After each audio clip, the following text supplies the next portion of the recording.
Then, Jack, with this new segment, who do you think had the best uniforms this week? Probably Arizona State or Ole Miss. Those baby blues are always really good on the field. But I would probably say Arizona State, which kind of remind me of Rutgers last week with the all black. I just always think that's so sharp looking. So, yeah. Right. Yeah, I think you're right. And I mean, certain contenders were certainly Oregon's that they wore on the road at Penn State.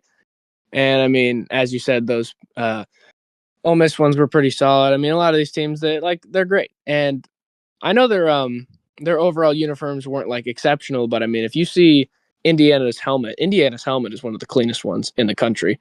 But when it comes to uniforms, yeah, I mean, Arizona State, I think they definitely take that. And it's interesting because it feels like Oregon's probably going to take a lot of these, but Arizona State with that black one and then with the trident was like sideways. It was a very interesting change up of their uniforms, Jack. And the blackouts are always a nice look. Yeah, I mean, they're so clean on the field. I mean, it's always to see a blackout. Always nice to see that. With I just mentioned those Rutgers uniforms last week. Those were just so clean looking. I think Oregon had it last week with the marble kind of look they had going on against the Right. Beavers. But yeah, I think Mhm. Arizona State had this. Yeah, I think so as well. Arizona State, those were so Yeah. clean. And I mean, blackouts usually do pretty well, and they did really well. And it really went well with the yellow that they were trying to do. Honestly, it was a great combo. And I mean, their logo is so great, and then the way they were able to Yeah. flip it, and like it still looks really great. Arizona State, that was a great logo, and I'm glad that they're trying something new because at the college football level, we don't always see that outside of maybe Oregon. But very happy that they did that because it really was a great look. Now, who do you think was the best performing offense, Jack?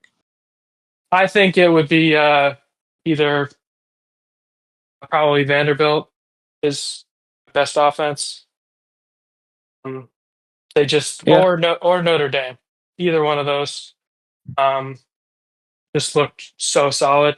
But I think you could really go either way with this one because Jeremiah Smith with 4 touchdowns in the first half, and then Pavia with 6 touchdowns. Both of these offenses are so electric. So right. yeah, what would you go with? Yeah. I feel like you kind of got to go with Virginia as well. Because I You feel mean like, Vanderbilt? no, I mean Virginia. Virginia? I mean, they had really? I mean, they had a lot of picks. Oh, I meant their offense. I think their offense did the best.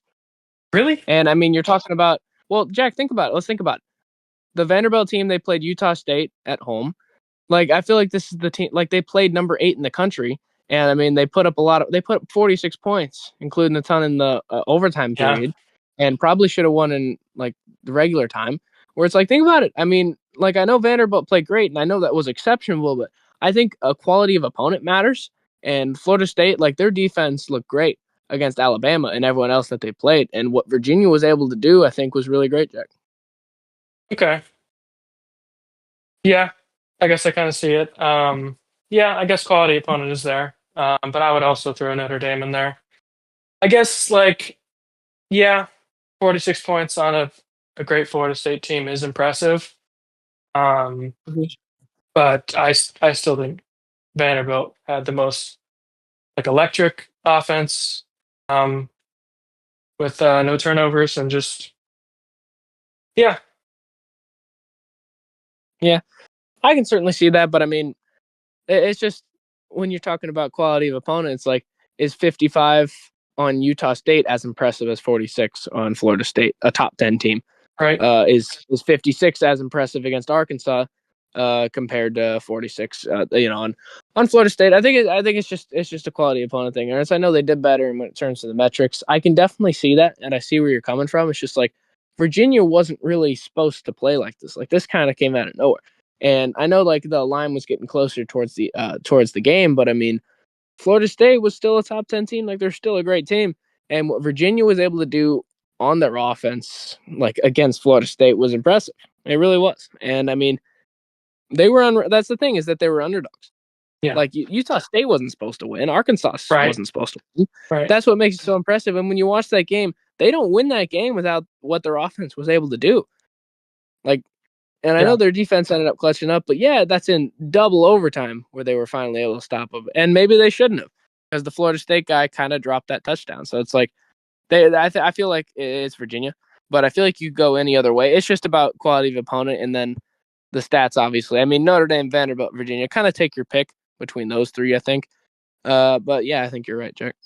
Okay. Yeah. So getting into that, best upset, I think absolutely goes to Virginia here.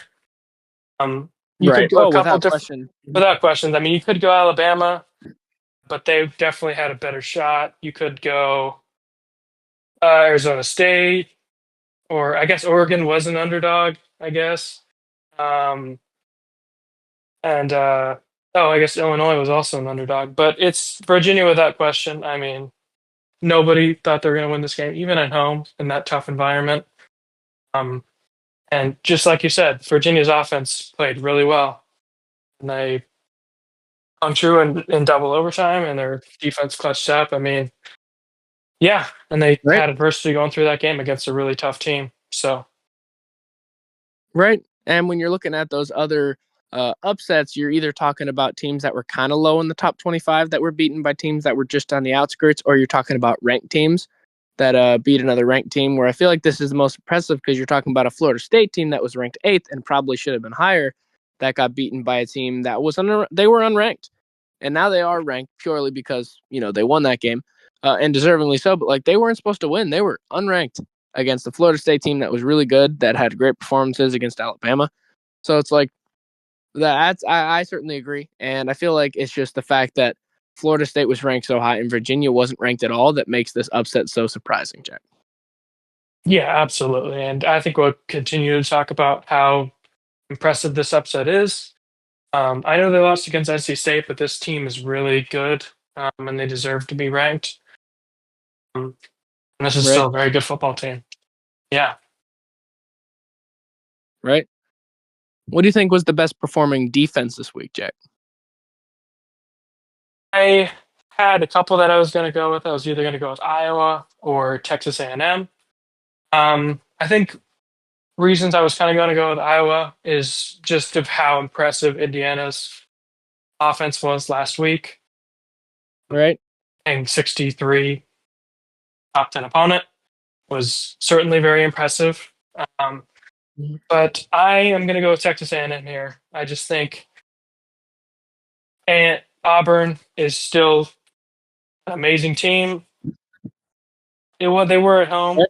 um, and Iowa was also at home, but like no third down or fourth down conversions, 177 Right. under 200 yards total offense for Auburn, and then just over 50 yards rushing. Mhm. Texas A&M really showed that like their defense could be just as lethal as their offense. So yeah, Right.